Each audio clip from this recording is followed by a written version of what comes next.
ஓம் முழுமுதற் பொருளே போற்றி. ஓம் வேழமுகத்தோனே போற்றி. ஓம் ஐங்கரனே அருள் புரிவாய் போற்றி. ஓம் ஈசன் மகனே போற்றி. ஓம் அம்பிகை பாலனே போற்றி. ஓம் ஆறுமுகன் சகோதரனே போற்றி. போற்றி போற்றி.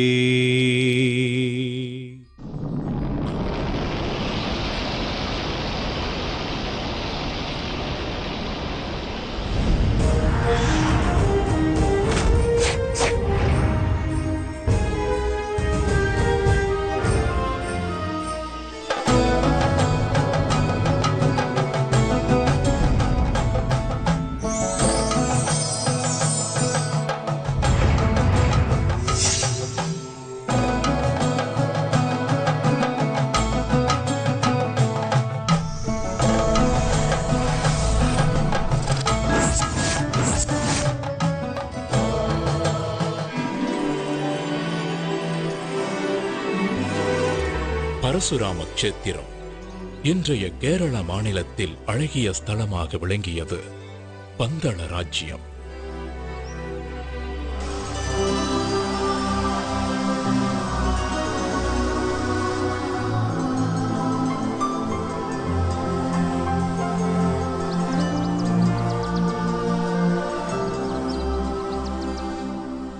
வனங்கள் சூழ்ந்த பூமி. அன்றைக்கு காற்றிலேயே மலர்களின் வாசத்தோடு இசையும் கலந்திருந்தது.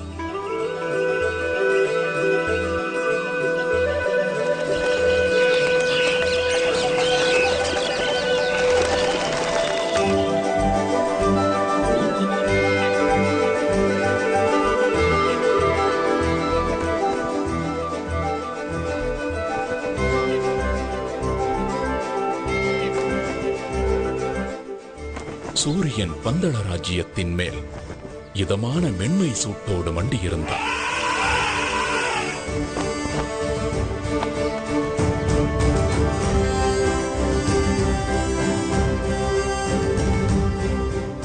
மன்னர் ராஜசேகரன் ஆட்சியில் பந்தள ராஜ்யமே சீரோடும் சிறப்போடும் இருந்தது.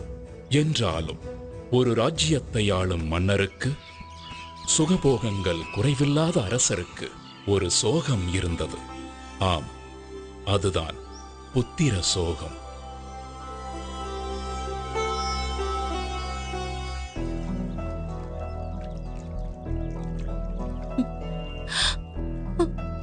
இதை எண்ணி தினமும் கண்ணீர் வடித்துக் கொண்டிருந்த மகாராணி கோப்பெரும் தேவிக்கு எப்படி ஆறுதல் சொல்வதென்றே தெரியாமல் தவித்தார் மன்னர் ராஜசேகரன்.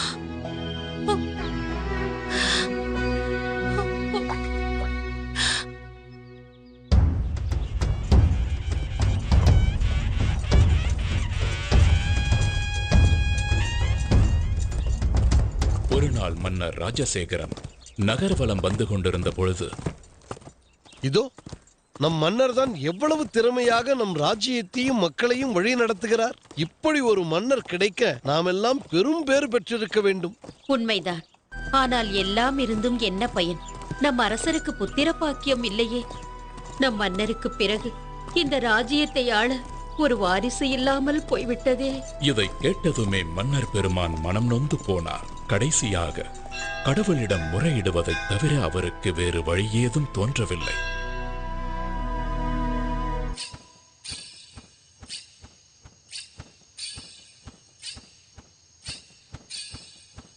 அதே நேரத்தில் அரசருக்கு வாரிசு இல்லாததால் மகிழ்ச்சியில் மிதந்து கொண்டிருக்கும் ஒருவரும் அதே அரண்மனையில் இருந்தார்.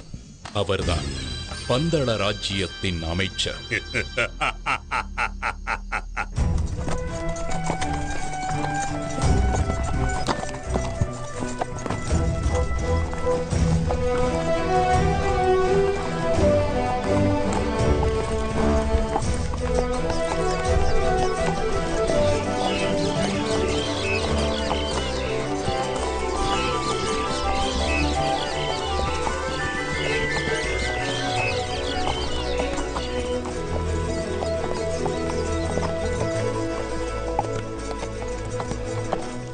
ஒரு நாள் மன்னர் ராஜசேகரன் அவரது அமைச்சர் மற்றும் பரிவாரங்களுடன் வேட்டைக்கு கிளம்பினார். அன்றைக்கு என்றுமில்லாத அதிசயமாக மனதில் அமைதி நிலவுவதையும் நெஞ்சம் மகிழ்ச்சி அடைவதையும் உணர்ந்தார். அமைச்சரே, இன்று காலையிலிருந்தே என்னை சுற்றி நற்சகுனங்களாகவே நடந்து கொண்டிருக்கிறது. என்னுடைய வாழ்வில் ஏதோ நல்லது நடக்கப் போகின்றது போலவும் உள்ளத்தில் புதைந்திருக்கும் சோகத்திற்கு வழி கிடைக்கப் போகிறது போலவும் தோன்றுகிறது. அப்படி நடந்தால் எனக்கும் மிகவும் மகிழ்ச்சிதான் அரசே. மன்னரின் நம்பிக்கைக்குரியவனாய் நடித்துக் கொண்டு மன்னரின் இடத்தை பிடிக்க மனக்கோட்டை கட்டிக் கொண்டிருக்கும் அமைச்சர் வாரிசு இல்லாத ராஜ்யம் அடுத்து எனக்குத்தான் என்று நினைக்கும் வேளையில் ஒரு பச்சிளம் குழந்தையின் குரல் கேட்டு மன்னர் சிலிர்த்துப் போனார். குரல் கேட்ட இடத்தை நெருங்க அங்கே ஒரு அழகான ஆண் குழந்தை கழுத்தில் மணிமாலையுடன் தவழ்ந்து கொண்டிருந்தது. யார் இந்த குழந்தை? இந்த குழந்தை எங்கே எப்படி வந்திருக்க கூடும்? குடியிருப்புகளே இல்லாத இந்த வனப்பகுதியில் இந்த குழந்தையை யார் விட்டு சென்று இருப்பார்கள்? ஹரிஹர புத்திரனான குழந்தையின் கழுத்தில் மணிமாலை ஒன்றை சூடி ஒரு தெய்வீக நிகழ்வின் மூலமாக பம்பா நதிக்கரையில் வீற்றிருக்கச் செய்தார் மகேசன். மிருகங்கள் அதிகம் வாழுகின்ற ஒரு வனப்பகுதி இது. எங்கே ஒரு குழந்தை இருக்கிறது என்றால் என்ன அர்த்தம்? அந்த ஆண்டவன் தான் என் பிரார்த்தனையை கேட்டு கருணையுடன் அனுப்பி வைத்திருக்கிறார். அப்படித்தான் இருக்க வேண்டும். அதனால்தான் இன்று என் மனதில் இனம் புரியாத சந்தோஷம் நிலவியதோ. இறைவா, உனக்கு நன்றி.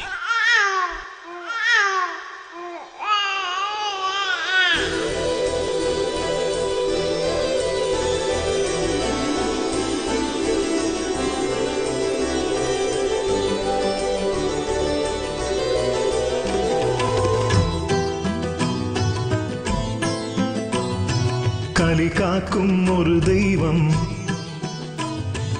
ஐயப்பன் அவதாரம்.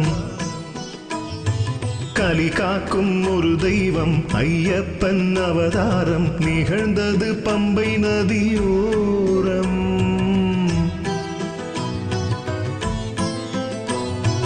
கலி காக்கும் ஒரு தெய்வம் ஐயப்பன் அவதாரம் நிகழ்ந்தது பம்பை நதியோரம். ஆழ்வார்கள் பாட்டும் தேவார கூத்தும், ஆழ்வார்கள் பாட்டும் தேவார கூத்தும் அரங்கேற்றி வைத்த அவதார ரூபம். விண்ணோர் வரம் மண்ணோர் தவம், விண்ணோர் வரம் மண்ணோர் தவம். ஐயன் வந்தான் ஆனந்தமே. கலி காக்கும் ஒரு தெய்வம் ஐயப்பன் அவதாரம் நிகழ்ந்தது பம்பை நதியோரம்.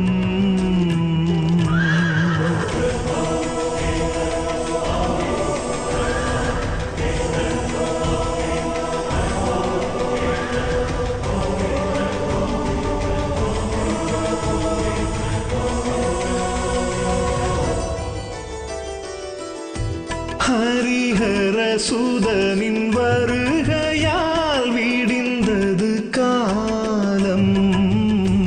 அவன் அருள் மகிமையினால் வாழும் இந்த ஞானம்.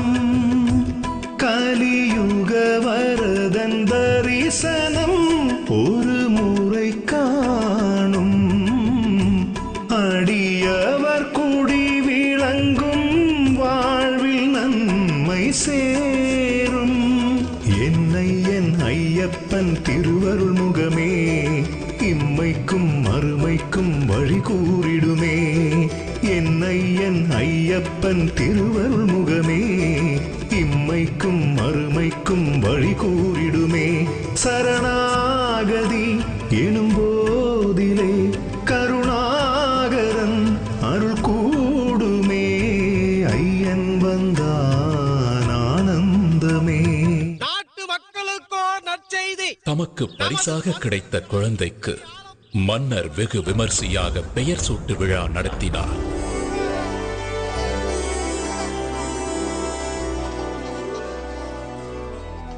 மணிமாலையுடன் இருக்கும் இந்த குழந்தைக்கு மணிகண்டன் என்று பெயர் சூட்டுகிறேன். ஆஹா, மணிகண்டன். அத்துடன் நம் பந்தள இளவரசருக்கு ஐயப்பன் எனும் நாமத்தையும் சூட்டுகிறேன். அரசவையில் அனைவரும் இனி பந்தள ராஜ்யத்தை ஆள இளவரசர் கிடைத்து விட்டார் என்று பேரானந்தம் அடைந்தனர். வாரிசே இல்லாத மன்னரின் மறைவுக்கு பிறகு நாட்டை தன்வசப்படுத்திக் கொள்ளலாம் என்று கற்பனையில் மிதந்து கொண்டிருந்த அமைச்சருக்கு மணிகண்டனின் வரவு மிகவும் அதிர்ச்சியாக இருந்தது. மணிமுத்து கழுத்தில் தவழ்வதால் மணிகண்ட நாமம் இனி இதை ஏழுலகும் வேதமென்று ஓதும். மணிகண்ட மழலை சிரிப்பிலே குழலிசை தோற்கும். முகம் கண்டு முழுமதியும் நேரில் வந்து வாழ்த்தும். பொன்னென்ன பொருளென்ன ஐயன் முன்னே எது ஒன்றும் ஈடில்லை இவனுக்கிங்கே. பொன்னென்ன பொருளென்ன ஐயன் முன்னே எது ஒன்றும் ஈடில்லை இவனுக்கிங்கே. மலர் பாதமே பட்டாலுமே துயர் யாவுமே விட்டோடுமே. ஐயன் வந்தான் ஆனந்தமே. கலி காக்கும் ஒரு தெய்வம் ஐயப்பன் அவதாரம் நிகழ்ந்தது பம்பை நதியோரம். இந்த தெய்வ குழந்தை பந்தளத்திற்கு வந்த நேரம் நெடுங்காலமாக குழந்தை செல்வமே இல்லாத மகாராணி கோப்பெருந்தேவி தன் வயிற்றில் ஒரு ஆண் குழந்தையை பெற்றெடுத்தாள்.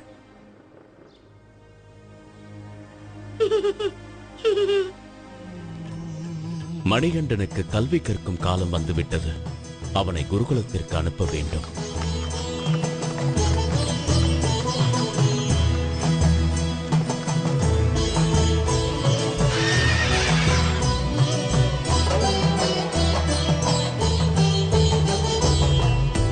ஆதர்மங்கள் உலகில் எழுகையில் இறையருள் தோன்றும். அறவழி எடுத்து சொல்லி பாதை ஒன்று காட்டும். தனை சரணடையும் அடியவர் குறைகளை போக்கும். கதியேன பதம் பணிந்தால் காவல் நின்று காக்கும். கண்ணுக்குள் நின்றாடும் கருணை கடலே எந்நாளும் கரை சேர்க்கும் நம் வாழ்வினையே. கண்ணுக்குள் நின்றாடும் கருணை கடலே எந்நாளும் கரை சேர்க்கும் நம் வாழ்வினையே. வினை தீர்த்திடும் வில்லாளனை மனம் போற்றுது எந்நாளுமே. ஐயன் வந்தான் ஆனந்தமே. கலி காக்கும் ஒரு தெய்வம் ஐயப்பன் அவதாரம் நிகழ்ந்தது பம்பை நதியோரம்.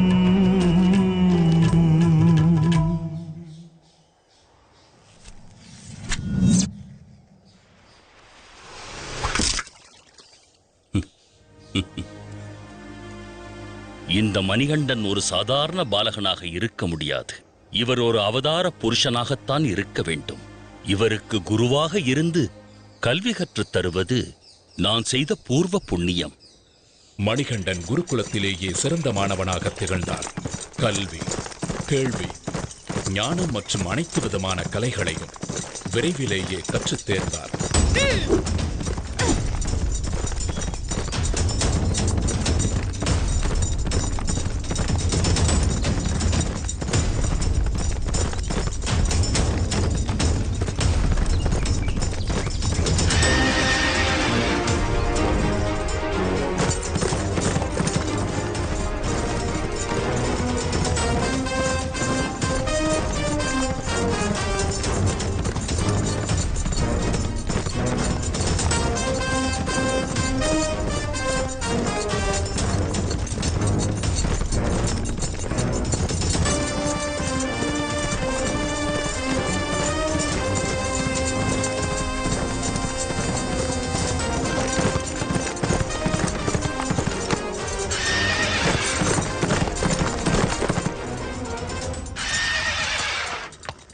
மணிகண்டன் அரசகுமாரர்களுக்கு தேவையான அனைத்து ஆயுத பயிற்சிகளையும் அஸ்திர வித்தைகளையும் சத்துருக்களை அழிப்பதற்கும் தைரியமாக எதிர்கொள்வதற்கும் உதவும் களரி அபியாயசம் போன்ற கலைகளையும் கற்றுத் தேர்ந்தார்.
குருகுல வாசம் சிறப்புடன் முடிந்ததும் மணிகண்டன் அரண்மனையிலிருந்து வந்திருந்த குருதட்சணை மற்றும் பரிசு பொருட்களை குருவிற்கு காணிக்கையாக செலுத்தி வணங்கினார்.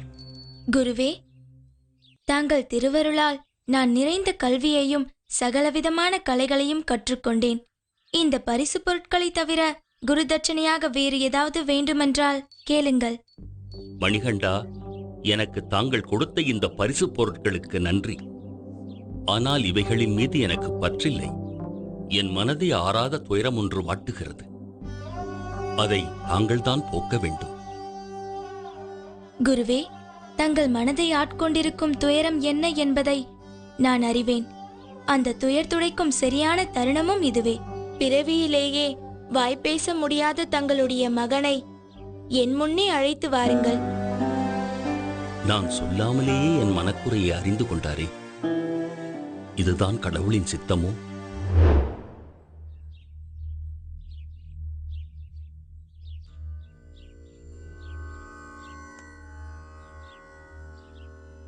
ஓம் நமக் சிவாய.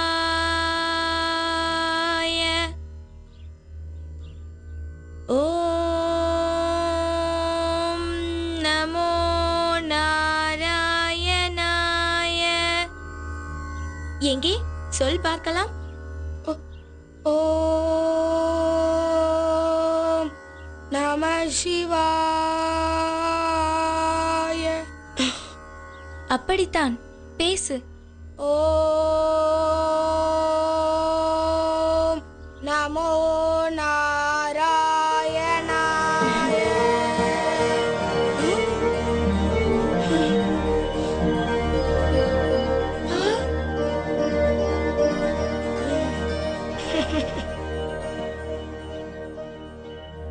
செயற்கரிய இந்த அற்புத செயலை நிகழ்த்திய நீங்கள் சாதாரண மணிகண்டன் அல்ல. நீங்கள் யார்? நீங்கள் யார் ஐயனே? தங்கள் கணிப்பு சரியானதுதான் குருவே.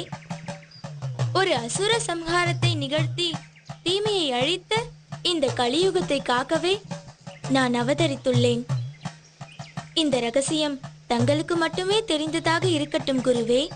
என்னுடைய அவதார நோக்கம் முடிந்த பிறகு என்னை தரிசிக்க வரும் பக்தர்களுக்கு உத்திர நட்சத்திரமாக நான் காட்சி அளிப்பேன். இதுவே நான் தங்களுக்கு தரும் குரு தட்சணை. வருகிறேன் குருவே.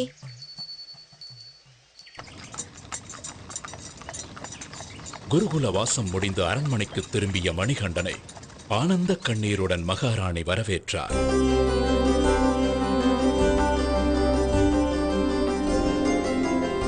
அண்ணா, தம்பி.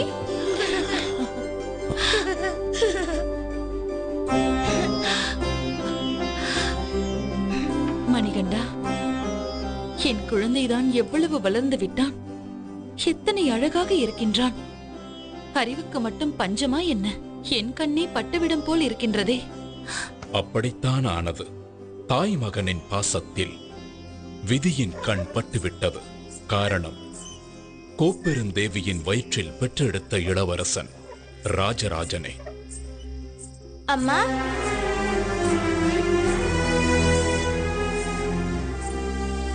இதனை கண்ட வஞ்சக எண்ணம் கொண்ட அமைச்சர் பெருமகிழ்ச்சி அடைந்தார்.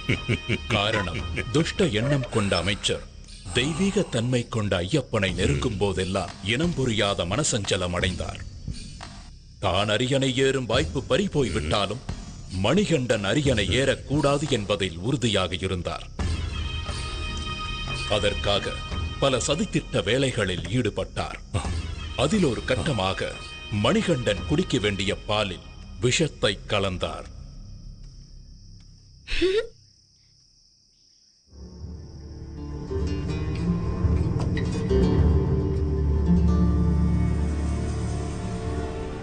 அந்த விஷம் கலந்த பாலை குடித்த மணிகண்டன் மயக்கமடைந்தார். அம்மா,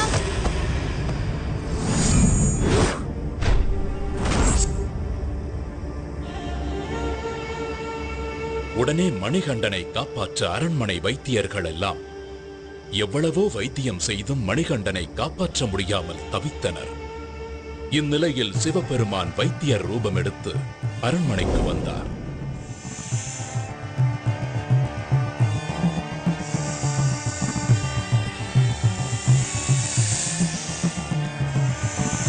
மணிகண்டன் உடம்பில் உள்ள விஷத்தை தன் கழுத்தில் உள்ள சர்பத்தை கொண்டு உறிஞ்சி எடுத்து பூரண குணமாக்கினார்.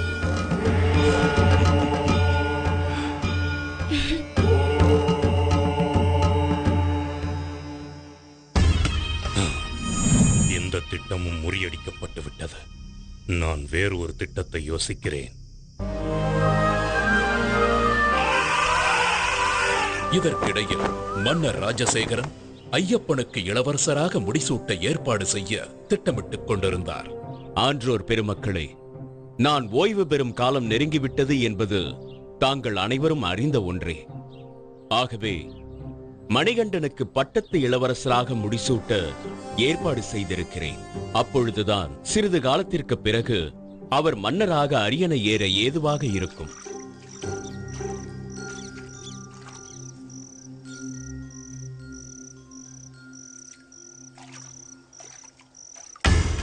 இதுதான் தக்க சந்தர்ப்பம் என்று எதிர்பார்த்த அமைச்சர் மகாராணியை தனிமையில் சந்தித்தார்.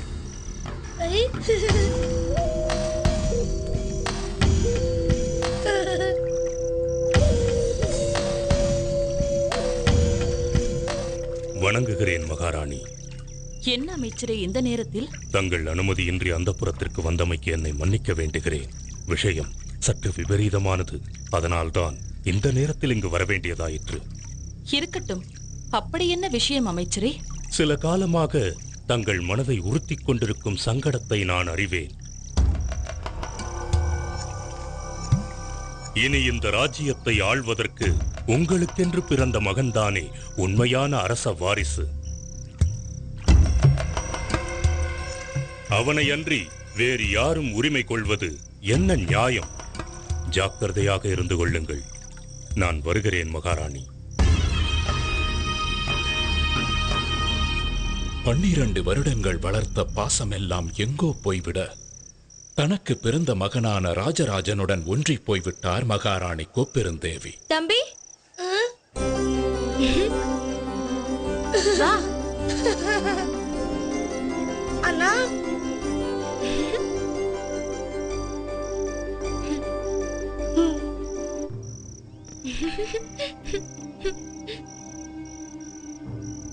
ஐயப்பன் அரசனானால் நாட்டு மக்கள் என்ன என்ன சொல்லுவார்கள்? சொந்த மகனிற்கு வளர்ப்பு பிள்ளையை அரியணையில் ஏற்றிய பாதகி என்று ஏச மாட்டார்களா? ஊர் உலகம் என்னை தூற்றாதா? ஆம், இதை இப்படியே விட்டுவிடக்கூடாது. என் மகன்தான் அரசாள வேண்டும். இதை பற்றி மன்னரிடம் பேச வேண்டும். தக்க சமயத்தை எதிர்பார்த்து காத்துக் கொண்டிருந்த மகாராணி ஒரு நாள் மன்னர் ராஜசேகரனிடம் தன் வயிற்றில் பிறக்காத ஐயப்பனுக்கு எப்படி இளவரசராக முடிசூட்டுவது, மாறாக தான் பெற்றெடுத்த மகனான ராஜராஜனுக்கே இளவரசராக முடிசூட்ட வேண்டும் என்று கேட்டார். என்ன உளறுகிறாய்? உனக்கென்ன புத்தி பேதளித்து விட்டதா? உன் வயிற்றில் பிறக்காவிட்டாலும் ஐயப்பன் தான் இந்த அரசின் மூத்த வாரிசு. அவன் அரியணை ஏறுவதுதான் நான் நியாயம். சொல்வதை- மன்னா, மகாராணியின் வேண்டுகோளை மன்னர் ராஜசேகரன் ஏற்காததால் மகாராணியும் அமைச்சரும் ஐயப்பனை அரியணை ஏற விடாமல் தடுக்க அமைச்சரின் யோசனைப்படி அபாயகரமான ஒரு வேலையை ஐயப்பனுக்கு கொடுக்க திட்டமிட்டார்கள்.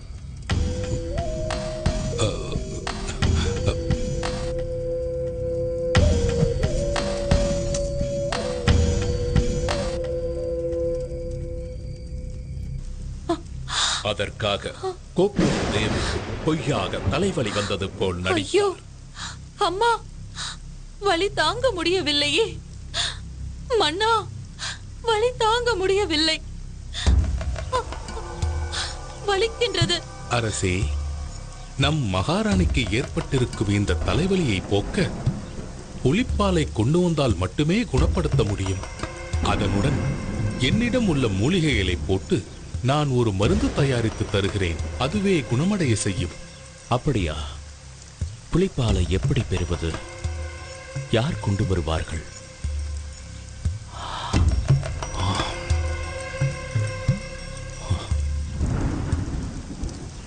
தந்தையே, தாயின் தலைவலியை போக்க நானே காட்டிற்கு சென்று புலிப்பாலை கொண்டு வருகிறேன். தந்தையே, பயப்பட வேண்டாம். என்னை காட்டிற்கு செல்ல அனுமதியுங்கள்.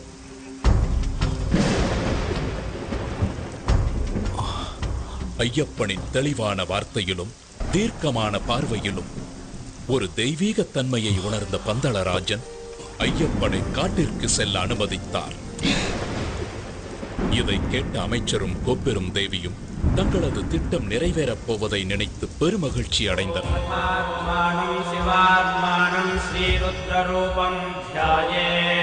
சிவபக்தரான மன்னர் ராஜசேகரன் ஐயப்பனை வழி அனுப்பும் முன் ஈசனை வழிபட்டு முக்கண் தேங்காய் ஒன்றை இறை கடாட்சமாக எடுத்து ஐயப்பன் கொண்டு செல்ல கொடுத்தார். கூடவே உணவுப் பொருட்கள் சிலவற்றையும் போட்டு அதை இருமுடியாக கட்டி ஐயப்பனிடம் கொடுத்து வழி அனுப்பி வைத்தார்.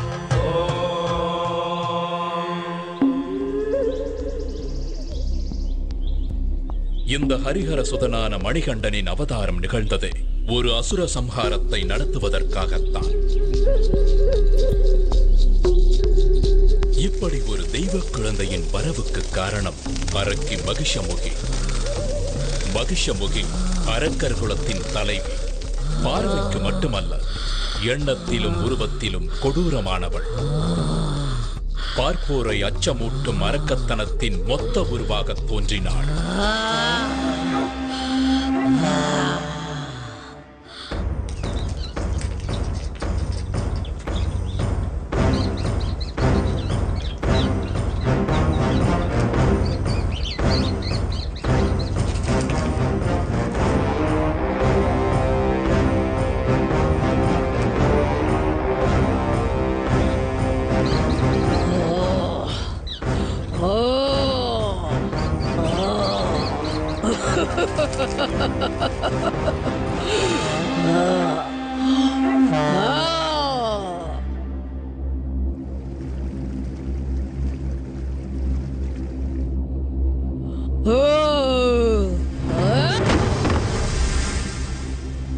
அப்படிப்பட்ட அரக்கி மகிஷமுகியே ஒரு சமயம் பயத்தில் நடுங்கிக் கொண்டிருந்தாள் என்றால் என்ன சொல்வது? காரணம், அரக்க பிரதிநிதிகள் ஒவ்வொருவராக மாய்ந்தனர். அவ்வாறு வீழ்ந்தவர்களில் முக்கியமானவன் மகிஷியின் அண்ணன் மகிஷாசுரன். எனவே அதற்கு பழி தீர்க்க தன் பலத்தை பெருக்கிக் கொள்ள முடிவெடுத்தான். ஓம் பிரம்மதேவாய நமः. அண்ணனின் முடிவு தனக்கும் நேராமல் இருக்க பிரம்மதேவனை நோக்கி கடும் தவம் புரிந்தாள். அதற்காக தன்னை சுற்றி அக்னி வளர்த்து அனல் பறக்கும் நெருப்பின் நடுவிலிருந்து தவம் புரிந்தாள். அவளது நோக்கம் உறுதியாக இருந்தது.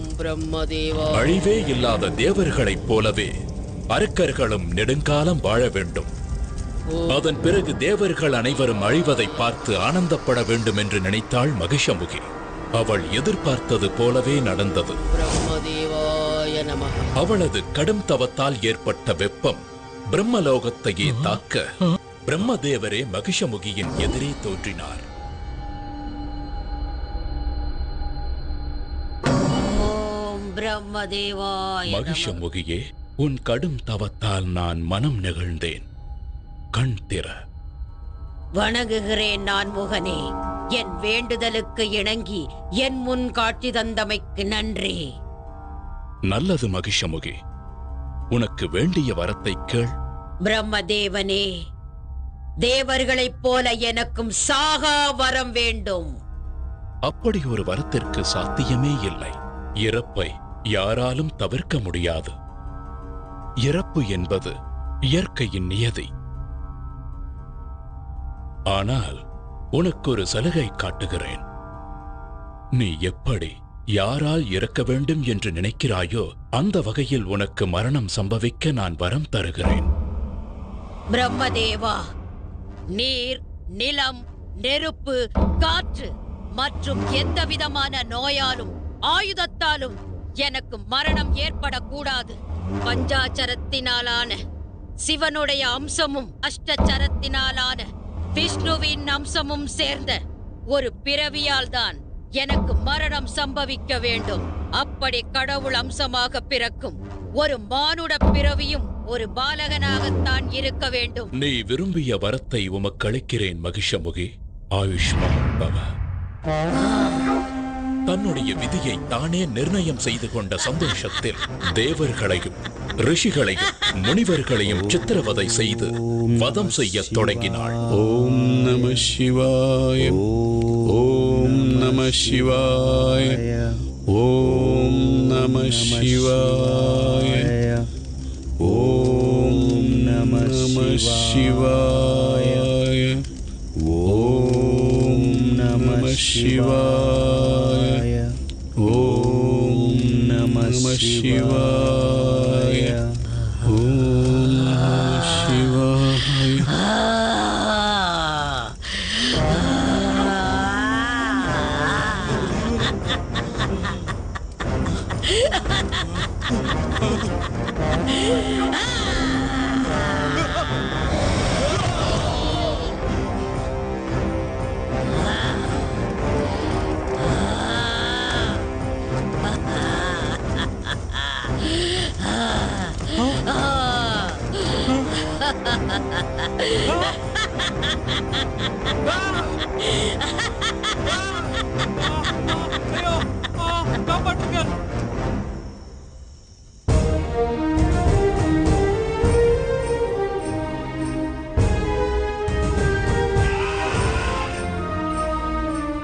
இந்த இடத்தில் இன்னொரு நிகழ்வை நினைவு கூறுவது பொருத்தமாக இருக்கும். ஒரு முறை இந்திரன் ஐராவதத்தின் மீது பவனி வரும்போது துர்வாச முனிவர் எதிர்பட்டார். தேவாதி தேவா, மகாவிஷ்ணுவின் பத்னி மகாலட்சுமி ஆசியுடன் அளித்த இந்த மலர் மாலையை உனக்கு பரிசாக அளிக்கிறேன். இதை ஏற்றுக்கொண்டு வளம் பெறுவாயாக.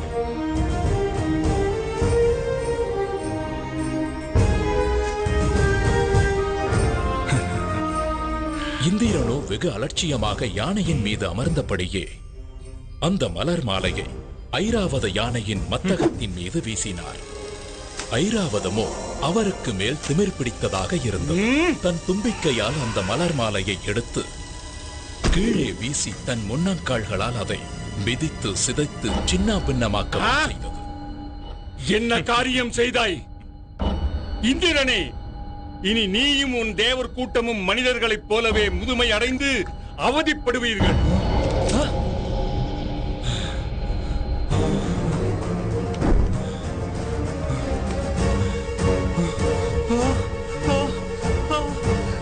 என் உடல், என் கைகள்.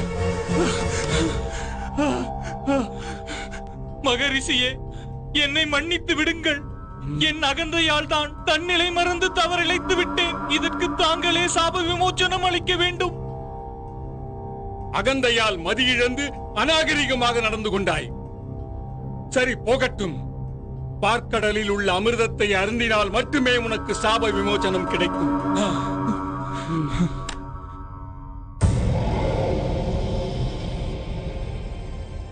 இதற்கிடையில் மகிஷமுகி இந்திராதி தேவர்களுடன் சண்டையிட்டு இந்திரலோகத்தையும் கைப்பற்றிக் கொண்டாள்.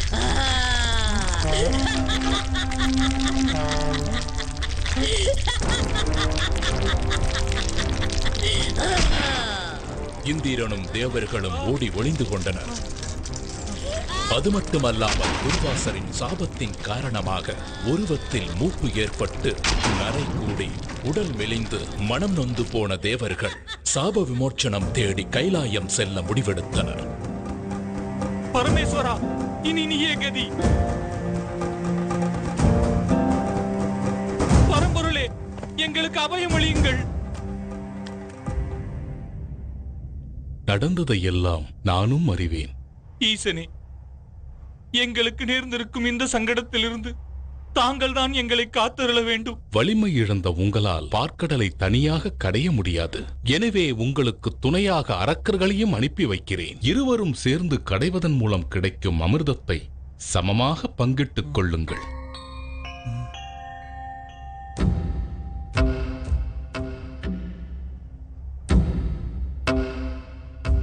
எனது ஆணைப்படி நீங்களும் தேவர்களுடன் சென்று பார்க்கடலை கடையுங்கள்.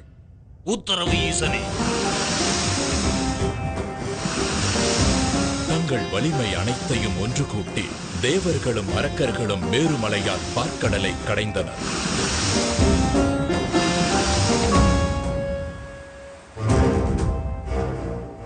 அதில் கிடைத்த அமிர்தத்தை அரக்கர்கள் மட்டுமே எடுத்துச் சென்றனர்.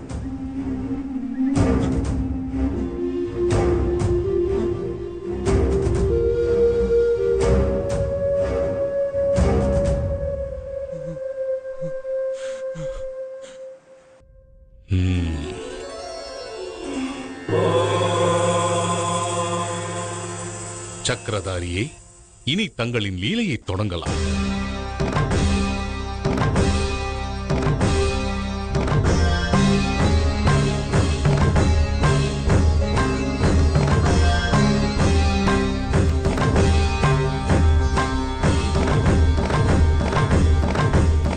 அரக்கர்களின் பலவீனத்தை புரிந்து கொண்ட விஷ்ணு அழகிய மோகினி அவதாரம் எடுத்தார்.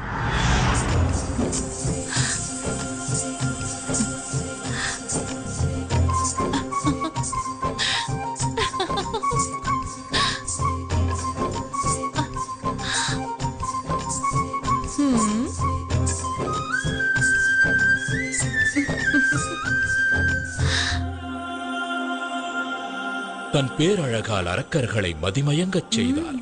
அவர்களிடமிருந்து அமிர்தத்தை எடுத்து தேவர்களுக்கு கொடுத்து சாப விமோச்சனம் பெறச் செய்தார்.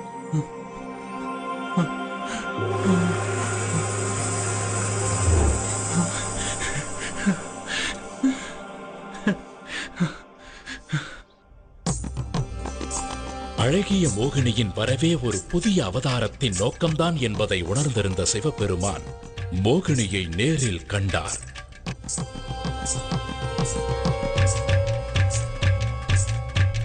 சிவ அம்சமும் விஷ்ணு அம்சமும் ஒன்றாக கலந்தன. அதன் விளைவாக ஜோதிமயமான ஒரு அற்புத ஆண் குழந்தை பிறந்தது. அந்த தெய்வீக குழந்தைதான் அரக்கியை அழிக்க வந்த மணிகண்டன்.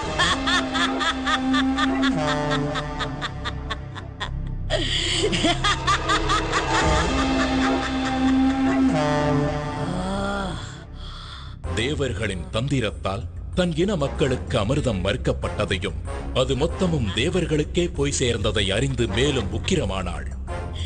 இதனால் மகிஷமுகி காட்டில் இருந்த முனிவர்களை முன்பை விட கொடூரமாக துன்புறுத்தினாள்.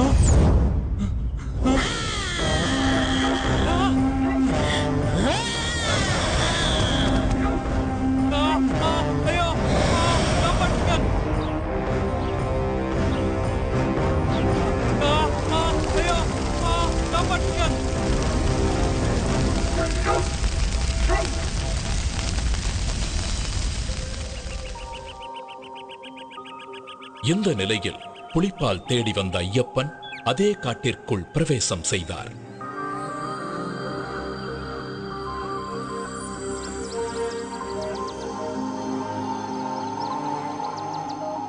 ஒளியே புக முடியாத காட்டிற்குள் சூரியன் நுழைந்தது போல் இருந்தது ஐயப்பனின் வருகை.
ஐயப்பன் காட்டிற்குள் அடியெடுத்து வைத்ததுமே ஈசனால் அனுப்பப்பட்ட பூதகணங்களும் அவரை வணங்கி பின்தொடர்ந்தன.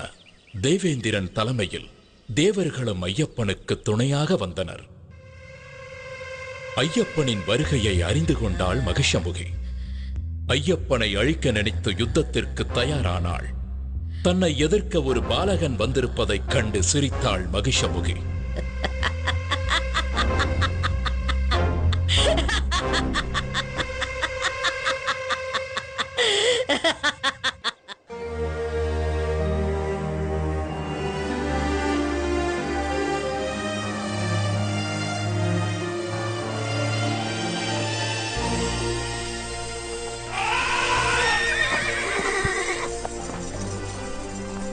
ஐயப்பனின் வருகையை அறிந்த முனிவர்கள் மகிஷமுகியால் தங்களுக்கு நேர்ந்த கொடுமைகளை ஐயப்பனிடம் முறையிட்டனர்.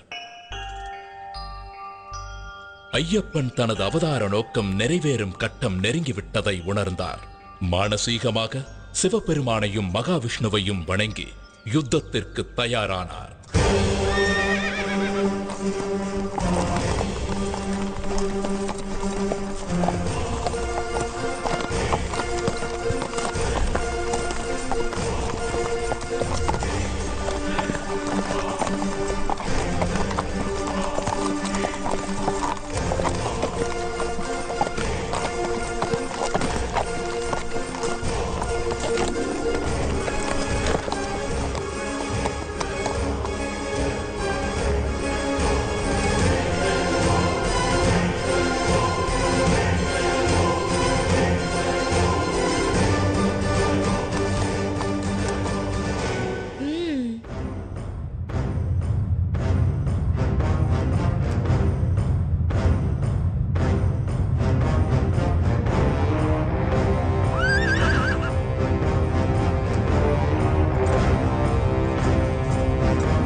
மகிஷமுகியின் உடல் அழுதா நதிக்கரையில் வந்து விழுந்தது. அவள் மீண்டும் எழும் முன் ஐயப்பன் மகிஷமுகியின் முதுகின் மேல் ஏறி கோர தாண்டவமாடி அவளை அழித்தார்.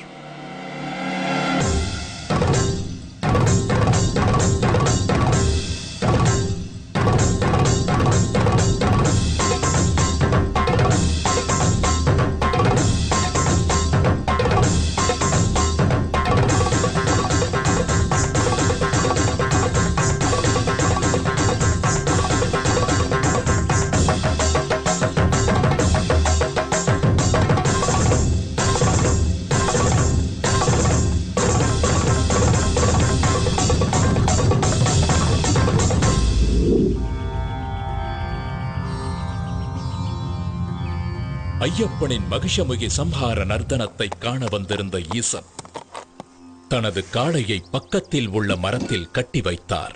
அதனால் அந்த இடம் காளை கட்டி என்று அழைக்கப்படுகிறது.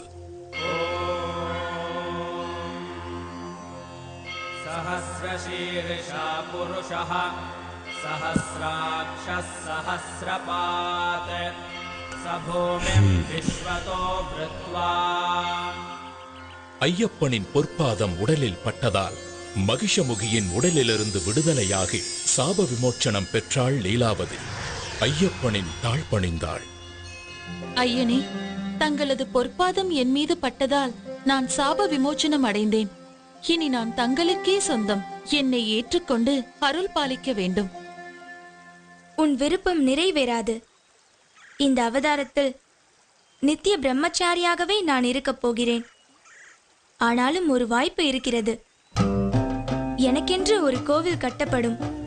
அப்போது என்னை தரிசிக்க லட்சக்கணக்கில் பக்தர்கள் வருவார்கள். வருடா வருடம் என் பக்தர்களின் கூட்டம் அதிகரித்துக் கொண்டே போகும். ஒவ்வொரு வருடமும் புதிதாக பக்தர்கள் என்னை முதன்முறையாக தரிசிக்க வருவார்கள். அப்படி எந்த வருடத்தில் புதிய பக்தர் யாரும் வரவில்லையோ அப்போது உன்னை நான் திருமணம் செய்து கொள்கிறேன். அதுவரை காத்திரு. என்னுடைய கோவிலுக்கு அருகிலேயே உனக்கும் ஒரு கோவிலை கட்டுவார்கள். உன்னை மாளிகைபுரத்து அம்மன் மஞ்ச மாதா என்றெல்லாம் அழைத்து மக்கள் வழிபடுவார்கள். என்னை காண வரும் பக்தர்கள் உன் கோவிலுக்கும் வந்து உன்னையும் தரிசித்துவிட்டு செல்வார்கள். எனக்கு அருகிலேயே இருக்கும் நீ எந்த வருடத்தில் புதிய பக்தர் யாரும் என்னை தரிசிக்க வரவில்லை என்பதை கண்டு கொள்ளலாம். அதுவரை காத்திரு. தங்கள் சித்தம் இதுதான் என்றால் என் பாக்கியமும் இதுதான். தங்களுக்கு சமமாக எனக்கும் ஒரு கோவிலினை கட்டி என்னையும் மக்கள் வந்து வணங்குவார்கள் என்று எனக்கு சரியாசனம் தந்த பரம்பொருளே, உம்மை வணங்குகிறேன்.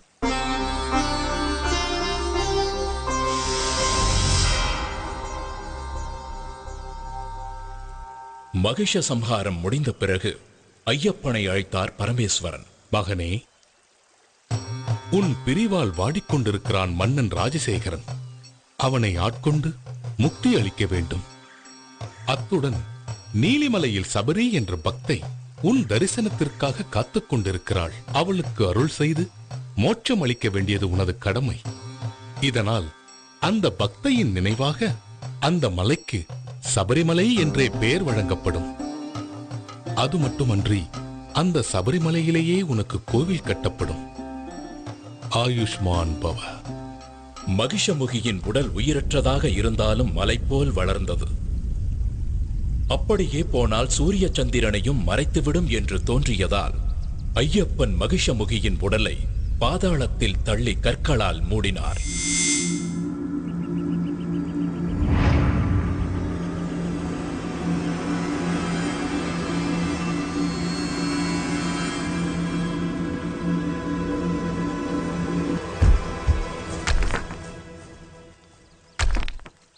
ஐயனின் ஆணைப்படி பூதகணங்களும் தேவர்களும் கற்களை எடுத்து வீசி கற்குவியலுக்குள் மகிஷமுகியின் உடலை புதைத்தனர்.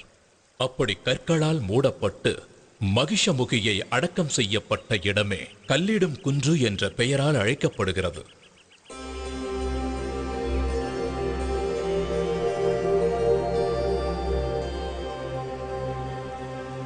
இந்திராதிபதியே, இந்த சம்ஹாரத்தை முடித்த எனக்கு இன்னொரு கடமையும் இருக்கிறது. என் தாய் அங்கே கடும் தலைவலியால் துடித்துக் கொண்டிருக்கிறார். அதை தீர்ப்பதற்கான புலிப்பாலை பெறவே நான் இங்கு வந்தேன். இது என் மீது அளவற்ற பாசம் கொண்டிருக்கும் என் இரு கண்களையும் போன்ற தாய்க்கும் தந்தைக்கும் நான் ஆற்ற வேண்டிய கடமையாகும். எனவே புலிப்பாலை பெற தாங்கள்தான் எனக்கு உதவ வேண்டும். நிச்சயமாக எம்பெருமான் பரமேஸ்வரன் கட்டளைப்படி நான் பெண் புலியாக மாறி பால் சுரந்து தருகிறேன். ஆனால் நீங்கள் இந்த குவளையை கொண்டு போய் மகாராணியிடம் கொடுத்து, இந்தாருங்கள் புலிப்பால், உங்கள் தலைவலி தீர இதிலிருந்து மருந்து தயாரித்துக் கொள்ளுங்கள் என்று சொன்னால் அவர்கள் நம்ப வேண்டுமே. அதனால் நானும் உங்களுடன் வருகிறேன். என் மீது ஏறிக்கொள்ளுங்கள். அரசவையில் நாம் நுழைந்தால் நீங்கள் கொண்டு வந்திருப்பது புலிப்பால் தான் என்பது ஊர்ஜிதமாகிவிடும்.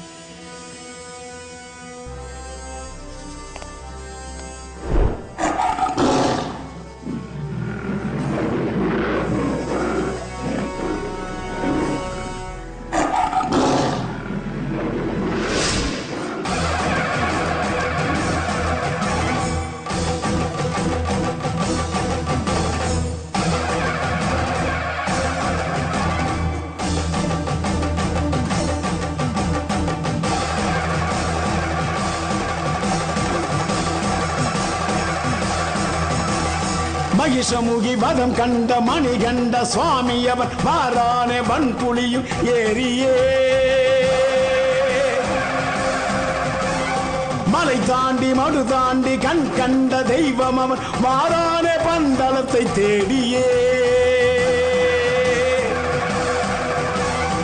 ஆற்று வழி ஊற்று வழி காட்டு வழி கோட்டை வழி கடந்திங்கு வாரானே ஐயப்பா.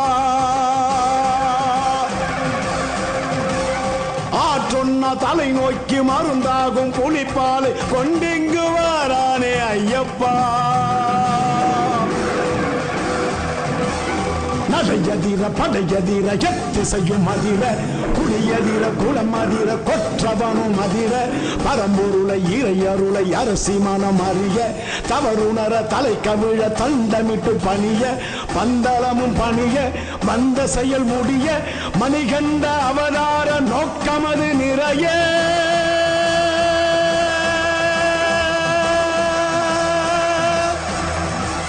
வில்லாளி வீரன் புலியை வாகனமாக கொண்டு புலிக்கூட்டம் புடைசூழ பந்தல ராஜ்யத்தை வந்தடைந்தார். அரசவையில் இருந்த அனைவரும் சீறி பாய வேண்டிய புலிகள் மென்னடை போட்டு வரும் இயற்கைக்கு முரணான சம்பவத்தைக் கண்டு வியந்து நின்றார்கள். புலிப்பால் தேடச் சென்ற ஐயப்பன் இனி திரும்பி வரமாட்டான் என்று திடமாய் நினைத்திருந்த அமைச்சர் திடுக்கிட்டார். மன்னர் ராஜசேகரன் இரு கைகளையும் கூப்பி நெகிழ்ந்து போய் நின்றார். அவர் கண்களில் ஆனந்த கண்ணீர் வழிந்தது.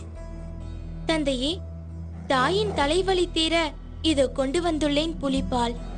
இந்த அளவு போதாது என்று வைத்தியர் சொல்வாரானால் எவ்வளவு வேண்டுமானாலும் கலந்து கொள்ள இதோ புலி கூட்டமே என்னுடன் வந்துள்ளது. தாங்கள் கடவுளின் அவதாரம்தான் என்று நிச்சயம் நான் உணர்கிறேன். நாங்கள் ஏதாவது தவறு இழைத்திருந்தால் எங்களை மன்னித்து அருள வேண்டும் ஐயனே.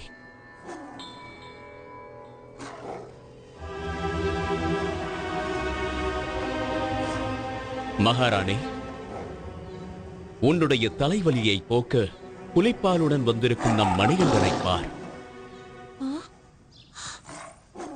தாலாட்டிய தாயன்பிற்கு பாலூட்டிய செய்தானிவன்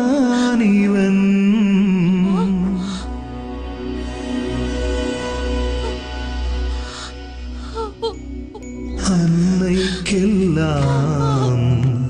அன்னை ஐயன். என்னை மன்னித்து விடுங்கள் ஐயனே. நீங்கள் ஒரு தெய்வ குழந்தை என்ற உண்மையை என் பேராசையால், என் அகம்பாவத்தால் நான் அறிந்து கொள்ளாமல் போனேன். என்னை ரட்சித்து அருள்வாய் மகனே, என்னை ரட்சித்து அருள்வாய். தாயே, தாங்கள் போய் என் காலில் விழலாமா? என்னை பெறாவிட்டாலும் என்னை வளர்த்து ஆளாக்கிய அன்பு தாய் நீங்கள். என் அவதாரத்தின் நோக்கம் நிறைவேற உதவியவர் நீங்கள். இப்படி ஒரு வாய்ப்பிற்காக என்னை 12 வருடங்கள் வளர்த்த உங்கள் அன்பிற்கும் பாசத்திற்கும் என்ன கைமாறு செய்ய போகிறேன்? எனக்கு வாழ்வழித்த தெய்வம் அல்லவா நீங்கள்? சரி ஐயப்பா, உன் அவதார நோக்கம்தான் முடிந்து விட்டதே. இனி எங்களுடனே இருந்து விடேன். இல்லை அம்மா, இந்த அவதாரத்தில் நான் ஆற்ற வேண்டிய கடமை இன்னொன்றும் இருக்கிறது. அது கலியுகத்தில் மக்களை நல்வழிப்படுத்த வேண்டிய முக்கிய கடமை. எனக்கென்று ஒரு இருப்பிடத்தை அமைத்துக் கொண்டு நான் அங்கேயே தங்கி பக்தர்களுக்கு அருள் பாலிக்க விரும்புகிறேன். தந்தையே, உங்கள் ராஜ்யத்திற்குட்பட்ட எல்லையில் ஓர் இடம் கொடுங்கள். அங்கே நான் தங்கியிருந்து மக்களின் துயர் துடைப்பேன். ஐயனே, தங்களுக்கு எங்க இடம் வேண்டுமோ, எவ்வளவு இடம் வேண்டுமோ எடுத்துக் கொள்ளுங்கள்.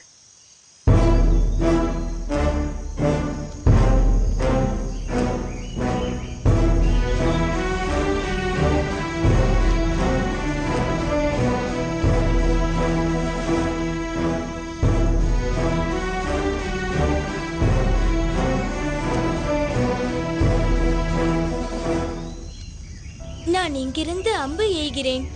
அந்த அம்பு எங்கே போய் விழுகிறதோ அந்த இடம்தான் எனக்கு வேண்டும். அங்கு எனக்கு கோவில் கட்டி தாருங்கள். அங்கிருந்தபடி கலியுகத்தை நான் பரிபாலிக்கிறேன்.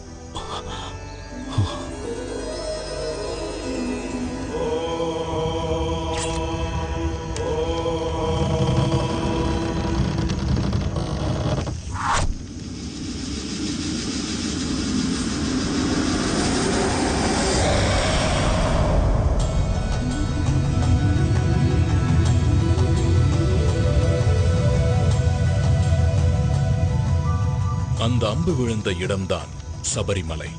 இந்த சபரிமலையில்தான் இன்றும் கலியுகத்தின் கண்கண்ட கடவுளாக, கருணாமூர்த்தியாக திகழ்கிறார் சபரிமலை ஐயப்பன்.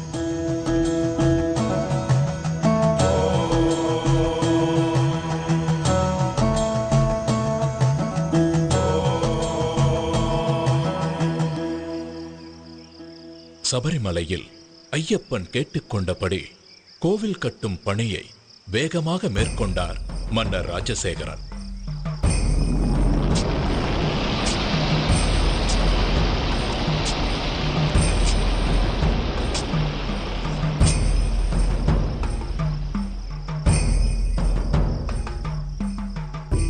அந்த கோவிலில் வாழ்க்கையின் தத்துவங்களை விளக்கும் விதமாக 18 படிகளையும் அமைத்தார்.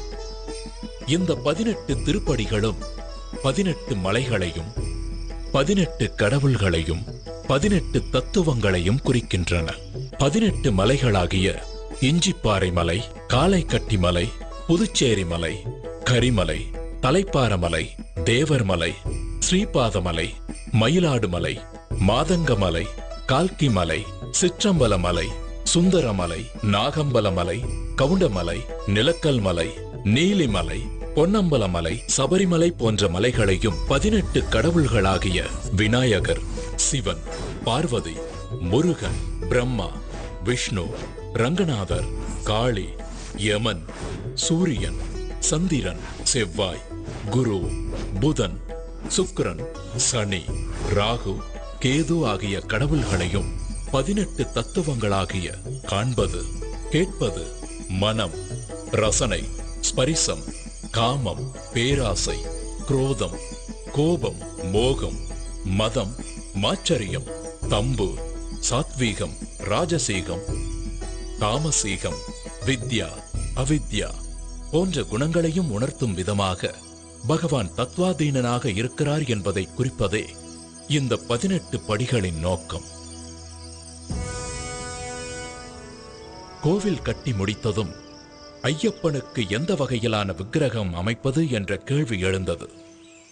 அப்போது பரசுராமரே எடுத்து வந்த சாஸ்தாவின் சிற்பமான 2 கால்களையும் புத்திட்டு இணைத்து யோக பட்டத்துடன் பந்தனம் செய்த வண்ணம் தத்துவமசி எனும் சின்முத்திரையுடன் கூடிய பகவானின் திருவுருவமே ஏற்றது என்பதை ஆண்டவன் கட்டளை கூடிய சுபதினத்தில் பரசுராமர் தர்ம சாஸ்தாவை பிரதிஷ்டை செய்தார். அன்றிலிருந்து ஆண்டுதோறும் மகர சங்கராந்தி தினத்தன்று ஐயப்பன் பக்தர்களுக்கு அருள்பாலிக்கிறார்.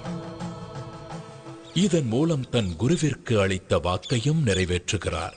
என்னை சரணடைந்தவர்கள் நற்கதி அடைவார்கள் என்பதை வலியுறுத்தும் விதமாக வலது கையை வலது முழங்கால் மீது தாங்கி அபயஹஸ்தமாக அருள் வழங்குகிறார் ஐயப்பன். அதாவது தன்னை சரணாகதி என அடைபவர்களுக்கு அபயமளிக்கும் அற்புத கோலம். இதனை அறவே தவிர்க்க வேண்டும். சத்தியம், தர்மம், அஹிம்சை, விரதமிருப்பதை ஒரு பழக்கமாக மேற்கொள்ள வேண்டும். கண்டிப்பாக பிரம்மச்சரியம் காக்க வேண்டும். இந்த பழக்கத்தால் மனம் பக்குவப்படும். விரதம் மேற்கொள்ளும் பக்தர்கள் காலை மாலை போறேன் மெய்யாக பொய்யின்றி ஐயனுக்கு நெய்யேந்தி வரம் வேண்டி அருள் வேண்டி போறேன் நான் போறேன். குருசுவாமி போட்டு விட்ட மணிகண்ட மாலை கழுத்தில் ஆட பசிதாகம் போக்கும் நல்ல துணையுண்டு சேர மலை வழிபாத கானக வாசன் முகம் காண போறேன். சுவாமியே சரணம் என்று கோஷம் போட்டு மாறும்.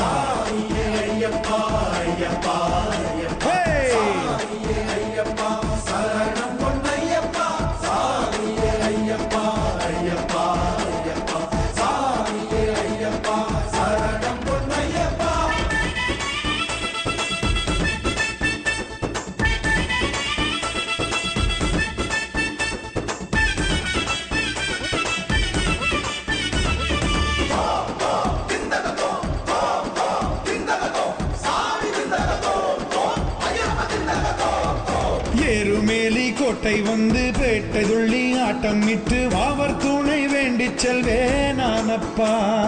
பேரூர் தோடு வாய்க்கால் கண்டு பூங்காவனம் பார்த்து புட்டு கோட்டைப்படி தாண்டிடுவேனானப்பா. மகிழ்ச்சி உடல் ஏறி நின்று பூதநாதன் ஆட்டம் இட்ட காளை கட்டி சேர்ந்திடுவேனானப்பா. ஏந்தி செல்வேனானப்பா.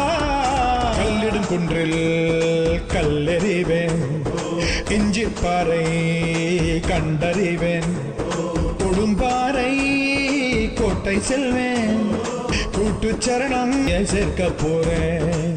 ஏ சுவாமி கண்ணி சுவாமி எங்க போற? மலைக்கு போற வா சுவாமி கண்ணி சுவாமி. எப்போ போற? இப்போ போறேன்.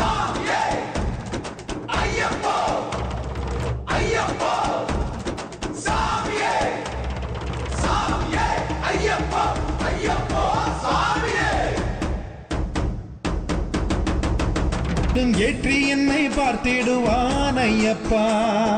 கும்மிருட்டு வேளையிலும் கண்ணீரிட்டும் போதினிலும் கை கொடுத்து காத்திடுவான் ஐயப்பா. 6 பிழை 100 குறை ஏது நானும் செய்திட்டாலும் ஏழை என்னை ஏற்றருள்வான் ஐயப்பா.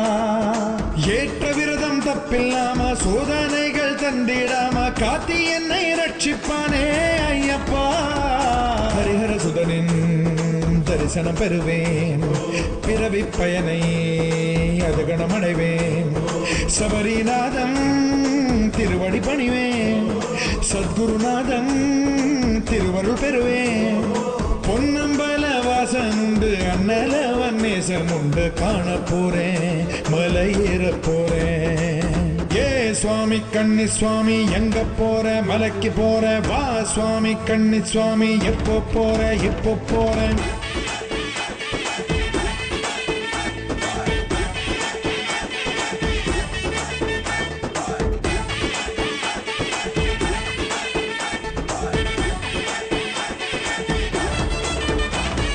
ராமனோடு லக்ஷ்மணனும் தந்தை கன்று தர்ப்பணமும் தந்தையிடம் பம்பை நதி தானப்பா.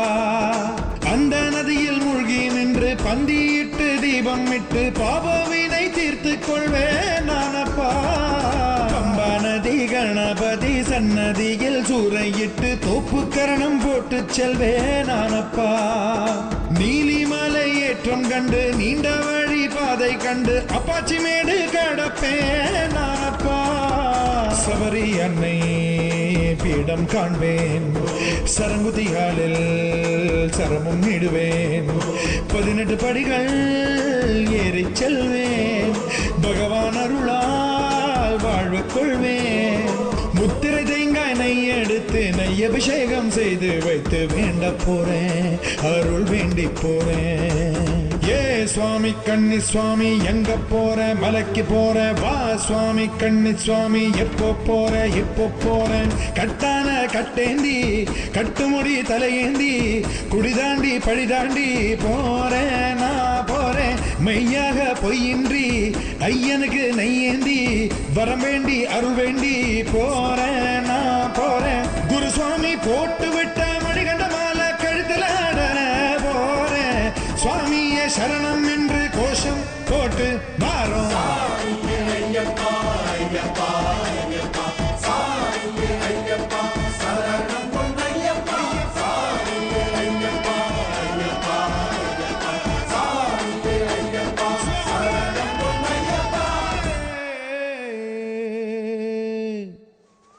ஐயப்பன் புலிப்பால் கொண்டு வர காட்டிற்கு புறப்படும் பொழுது அவருடைய வளர்ப்பு தந்தை மன்னர் ராஜசேகரன் சிவபெருமான் தன் மகனுக்கு துணையாக உடனிருக்கும் விதமாக அவரிடம் முக்கண் தேங்காயையும் கூடவே சில உணவுப் பொருட்களையும் தந்தனுப்பினார். அதை ஐயப்பன் இருமுடிகளாக கட்டி எடுத்துச் சென்றார். அந்த தாத்பரியம்தான் நாம் சுமந்து செல்லும் இருமுடி.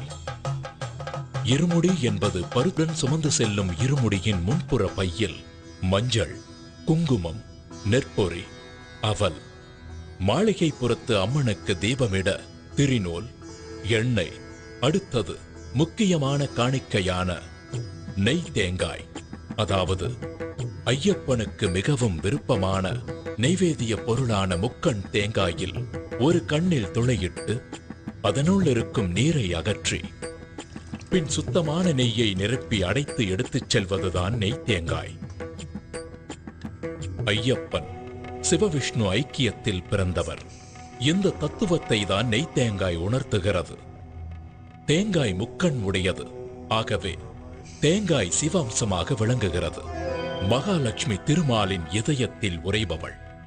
அப்படி தன் இதயத்தில் பசு அம்சமான திருமகளை வைத்திருக்கும் மகாவிஷ்ணுவை ஐயப்பனின் தாயாகிய மோகினி அவதாரத்தை பசுவின் நெய் குறிக்கிறது. ஆகவே தேங்காயும் அதனுள் நிரப்பியிருக்கும் நெய்யும் சிவனையும் விஷ்ணுவையும் உணர்த்துகின்றன. தன்னுடைய பெற்றோரை உணர்த்தும் இந்த நிவேதனம் சுவாமிக்கு படைக்கப்படுவதில் அவர் மிகுந்த சந்தோஷம் அடைவார். பக்தனுக்கு அருள்பாலிப்பார். இருமுடியின் பின்முடி பையில் மஞ்சள் தூள், அரிசி, பருப்பு, வெல்லம் ஆகிய பொருட்கள் இருக்கும். காட்டு வழியில் நடைபயணமாய் செல்லும் பக்தர்கள் இந்த பொருட்களை வழியிலேயே சமைத்து சாப்பிட்டு பசியாறிய பின் பயணத்தை தொடரலாம் என்பதற்காகவே இருமுடியில் அரிசி, பருப்பு போன்ற உணவுப் பொருட்களை எடுத்துச் செல்ல வேண்டும். ஐயப்பனை தரிசிக்கச் செல்லும் பக்தர்கள் தலைமீது சுமந்து செல்லும் பொருட்கள் பயணத்தின் போது கொஞ்சம் கொஞ்சமாக குறைவது போல் அவனுடைய தலைகணமும் குறைய வேண்டும். அவனுடைய ஆணவம், அகங்காரம், செருக்கு, மமதை, பொறாமை போன்ற எல்லா தீய குணங்களும் அவனை விட்டு விலக வேண்டும்.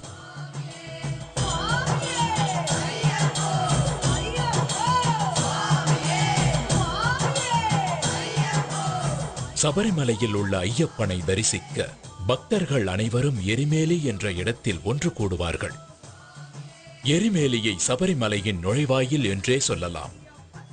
இங்கு பந்தள மன்னர் ராஜசேகரனால் கட்டப்பட்ட தர்மசாஸ்தா கோவில் உள்ளது. இந்த கோவிலுக்கு எதிரில் ஐயப்பனின் நண்பரான வாவரின் பள்ளிவாசல் உள்ளது. ஐயப்ப பக்தர்கள் வாவர் சுவாமியை வணங்கி அங்கு தரப்படும் விபூதி பிரசாதத்தை பெற்றுக் கொள்வார்கள். இந்த எரிமேலியில்தான் முக்கியமான நிகழ்வான பேட்டை துள்ளல் என்ற நிகழ்வு நடைபெறும். அப்பொழுது பக்தர்கள் தங்கள் மனதில் உள்ள தீய எண்ணங்களை போக்க வேண்டும் என்ற நோக்கத்தில் நடனமாடுவார்கள். பேட்டை துள்ளல் முடிந்த பின்பு அங்கே வரும் கன்னிசாமிகளுக்கு ஒரு சரக்கோலும் ஒரு கருப்பு நாடாவும் கொடுக்கப்படும். எரிமேலியில் பேட்டை துள்ளலை முடித்துவிட்டு பயணத்தை தொடரும் பக்தர்கள் பேரூர் தோடு, கோட்டைப்பாடி ஆகிய இடங்களை கடந்து காளைக்கட்டி என்ற பகுதிக்கு வருவார்கள். இந்த காளைக்கட்டி என்ற இடம்தான் மகிஷமுகியின் உடலின் மீது பகவான் நர்த்தனமாடி தனது வெற்றி களிப்பை வெளிப்படுத்திய இடம்.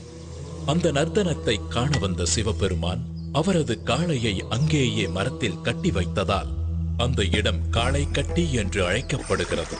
அதன் பின்பு அழுதா நதியில் நீராடி மூழ்கும் போது பக்தர்கள் நதிக்குள் கிடைக்கும் கல் ஒன்றை எடுத்துச் சென்று போகும் வழியில் உள்ள கல்லிடும் குன்று என்ற இடத்தை அடைந்து அரக்கியை சமாதி செய்த இடத்தில் அந்த கல்லை வைப்பார்கள். அதனால் அந்த இடம் கல்லிடும் குன்று என்று அழைக்கப்படுகிறது. அதனைத் தொடர்ந்து இஞ்சிப்பாறை கோட்டையை கடந்து உடும்பாறை கோட்டையில் ஸ்ரீ பூதநாதரை வணங்கி விபூதி எனப்படும் சாம்பலை பெறுவர்.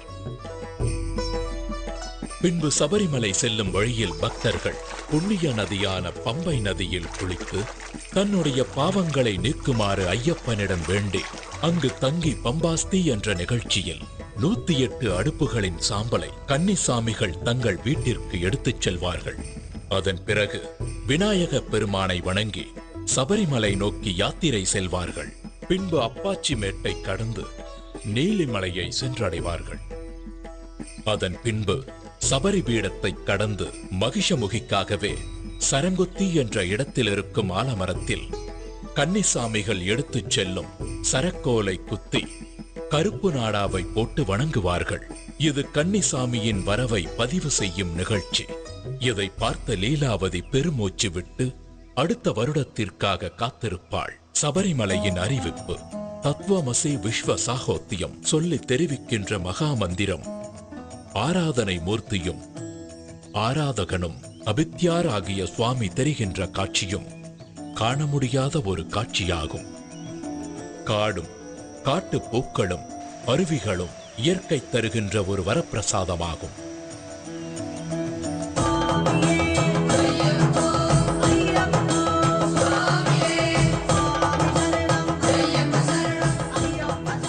பின் ஐயப்பனின் சன்னிதானத்திற்கு முன்புள்ள தத்துவங்கள் 18 பகவான் தத்வாதீனனாக இருக்கிறார் என்பதை உணர்த்தும் 18 படிகளை ஏறிச் சென்று ஐயப்பன் சன்னிதானத்தை அடைந்து தன்னுடைய பாவங்களையும் தோஷங்களையும் கஷ்டங்களையும் நீக்குமாறு வேண்டி பக்தி பரவசமடைந்து அன்று இரவு அங்கு தங்கி மகிழ்வார்கள். மறுநாள் காலையில் ஐயப்பனுக்கு நெய் அபிஷேகம் செய்து மாளிகைப்புறத்து அம்மனை தரிசித்து தான் செய்த பாவங்களை நீக்குமாறு வேண்டிக் கொள்வார்கள். மகர விளக்கு பூஜைக்கு முன்பு ஐயப்பனுடைய தங்க ஆபரண பெட்டியை பந்தள ராஜ்யத்திலிருந்து சபரிமலைக்கு கொண்டு செல்லும் பொழுது ஆகாயத்தில் ஆபரண பெட்டிக்கு வழிகாட்டியாக கருடன் கூடவே பறந்து செல்வது ஒரு சிறப்பு அம்சமாகும். ஐயப்பனுடைய சிறப்பு அம்சம் பிரம்மச்சரியம் மேற்கொண்டு வரும் பக்தர்களுக்கு அருள் புரிவதாகும். அதனால் 10 வயதிற்கு மேலுள்ள பெண்களும் 50 வயதிற்கு குறைவான பெண்களும் ஐயப்பனை தரிசிக்க சபரிமலைக்கு செல்லக்கூடாது. மண்டல பூஜை முடிந்த பிறகு மகர விளக்கு பூஜை ஆரம்பமாகி மகர விளக்கு பூஜை நிறைவடையும் தினத்தன்று மகர சங்கராந்தி பூஜை நடைபெறும். அச்சமயத்தில் சுவாமி ஐயப்பன் ஆகாயத்தில் உத்திர நட்சத்திரமாக பக்தர்களுக்கு காட்சியளிப்பார். பக்தர்கள் சபரிமலையில் பிரசாதமாக விற்கப்படும் அரவண பாயாசம், அப்பம், நெய் ஆகியவற்றை வாங்கிக் கொண்டு மீண்டும் பம்பா நதியை வந்தடைந்து பின்னர் தங்கள் இல்லத்திற்கு சென்றடைவார்கள். தங்கள் இல்லத்தில் தான் கொண்டு வந்த பூஜை பொருட்களை பூஜை அறையில் வைத்து ஐயப்பனை மனதார வேண்டிக் கொண்டு குருசாமியின் துணையோடு மாலையை கழற்றி விரதத்தை முடிப்பார்கள். ஓம் சுவாமியே சரணமையப்பா.